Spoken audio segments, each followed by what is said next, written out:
নমস্কার, খবর দিনভর নিয়ে আপনাদের সাথে রয়েছে আমি প্রিয়াঙ্কা। শুরুতেই আমরা নজর রাখবো এসএসসিতে বাতিল চাকরিতে নেই অনিয়ম। 25,844 জনের চাকরিতে নেই অনিয়ম।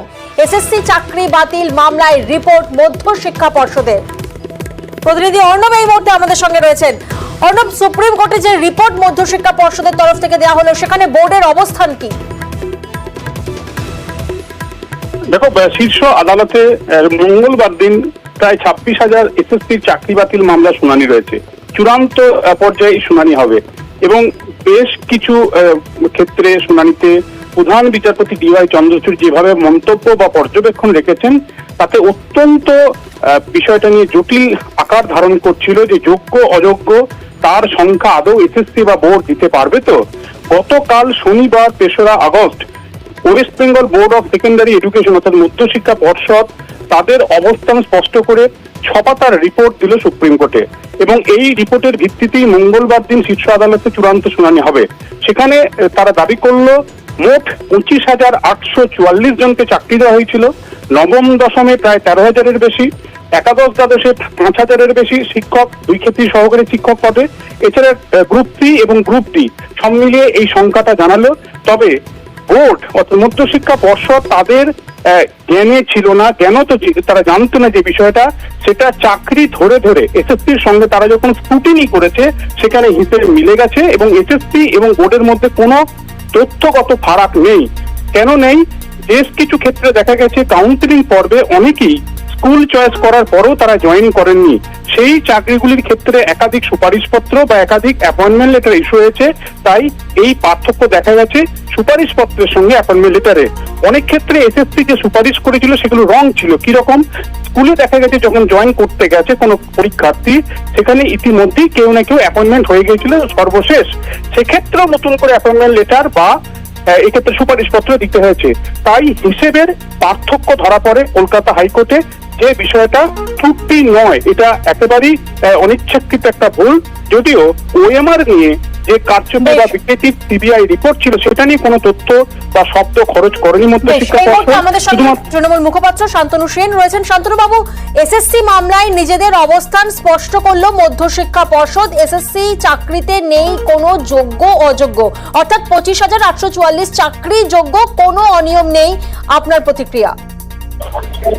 দেখুন, আমরা দেখেছি যে এখন একদিকে যখন ভারতবর্ষে এই মুহূর্তে 45 বছরের সব থেকে বেশি বেকার, অন্যদিকে কেন্দ্রের অসহযোগিতা, কোভিড প্যান্ডেমিক সবকিছুকে উপেক্ষা করেও মমতা ব্যানার্জির হাত ধরে যখন বাংলায় 40% এমপ্লয়মেন্ট জেনারেশন হচ্ছে, যখন মমতা বন্দ্যোপাধ্যায় নতুন নতুন নিয়োগের ব্যবস্থা করছেন, তখন বিরোধীরা শুধু রাজনৈতিক স্বার্থ সিদ্ধি করার জন্য কখনো কিছু মানুষকে আন্দোলনের নামে পথে নামিয়ে বিভ্রান্ত করছেন, কখনো নিজেদের কোনো আইনজীবীকে ব্যক্তিগত মুনাফা পাইয়ে দেওয়ার জন্য আইনের বেড়াজাল তৈরি করে এমন একটা পরিস্থিতি করছে যাতে নিয়োগ প্রক্রিয়া ব্যাঘাতপ্রাপ্ত হয়।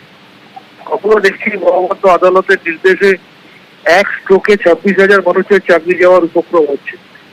সেই জায়গায় দাঁড়িয়ে আজকে যে সদর্থক ভূমিকা নিয়ে যে রিপোর্ট দেওয়া হয়েছে, আশা করব মহামান্য ন্যায়ালয় সেটা সহৃদয়তার সাথে বিচার করবে, মানবিকতার সাথে বিচার করবে এবং আমরা আশা করবো এমন কোনো পদক্ষেপ গৃহীত হবে না যাতে হঠাৎ করে 26,000 মানুষ পথে বসে যায়।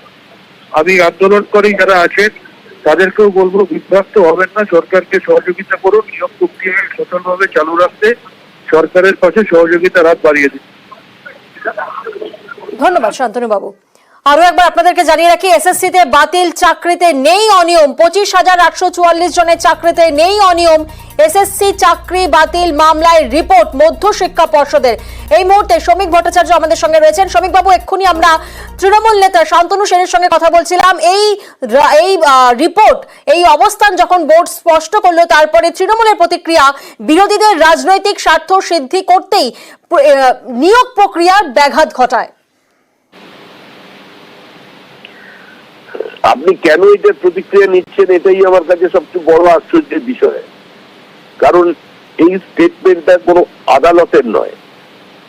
এই বক্তব্য হচ্ছে যে মধ্যশিক্ষা পর্ষদ আজকে এই প্রাতিষ্ঠানিক লুট বা দুর্নীতির সঙ্গে জড়িয়ে পড়েছিল বা যাদের আধিকারিকরা কাজ করতে বাধ্য হয়েছিল তৃণমূলের কথায়, যাদের চাকরি রাখতে গেলে, পরিবারকে সুরক্ষিত রাখতে গেলে, নিরাপত্তা সুনিশ্চিত করতে গেলে আজকে সরকারের অঙ্গুলি হেলনে চলতে হবে, এটা তাদের রিপোর্ট। এটা তো হয়ে গেল মৃগনাভির মতো, সেই হরিণের নিজ গন্ধে নিজ মতি। এটা ওরা রিপোর্ট দিচ্ছে, এদের কি ভিত্তি আছে? যে ছেলে মেয়েগুলো রাস্তায় বসে আছেন, যাদের জীবন যৌবন প্রতারিত হয়েছে, যাদের জীবন থেকে 8টা বছর লুট হয়ে গেছে, যারা আত্মহত্যা করেছে, যাদের চূড়ান্ত সর্বনাশ করে দিয়েছে, পরিবারগুলোকে ধ্বংস করে দিয়েছে, দিনের পর দিন তারা জলশূন্য অবস্থায়, বিদ্যুৎবিহীন অবস্থায় পৌঁছে গেছে। রজস্বলা মহিলারা আজকে তারা পর্যন্ত কোনো শৌচাগার ব্যবহার করবার সুযোগ পায়নি। আজকে সেই অবস্থা থেকে যারা আন্দোলন করছে তাদের তো বিচার হচ্ছে কোর্টে। যখন সুপ্রিম কোর্ট বলুক, সুপ্রিম কোর্ট যদি এই কথা বলে যে নিয়োগ নিয়ে কোনো দুর্নীতি নেই, নিয়োগ নিয়ে কোনো স্বেচ্ছাচারিতা নেই, নিয়োগ নিয়ে কোনো বেনিয়ম নেই, তাহলে অবশ্যই আমরা সেটা সেই কথা শুনবো। কিন্তু আজকে মধ্যশিক্ষা পর্ষদই বলুন আর আপনার এই শিক্ষা দল, আপনার যারা ওদের মধ্যে ছিলেন পার্থ চ্যাটার্জি, মানিক ভট্টাচার্য, সুবীরেশ ভট্টাচার্য, এদের কথা এর মধ্যে তো কোথাও কোনো পার্থক্য নেই। 40,000 সরকারি চাকরি বিক্রি হয়ে গেছে, লুট তো প্রতিষ্ঠিত, প্রমাণিত, দৃশ্যমানতায় আছে, জনমনে প্রতিষ্ঠিত। এটা এখন আইনি দীর্ঘসূত্রিতার জন্য মানুষ হতাশ হচ্ছে। আমরা চাই এটা তাড়াতাড়ি শেষ হোক। মানুষ কাকুকে দেখেছে, মানুষ জেঠুকে দেখতে চাইছে। ধন্যবাদ আপনার প্রতিক্রিয়ার জন্য।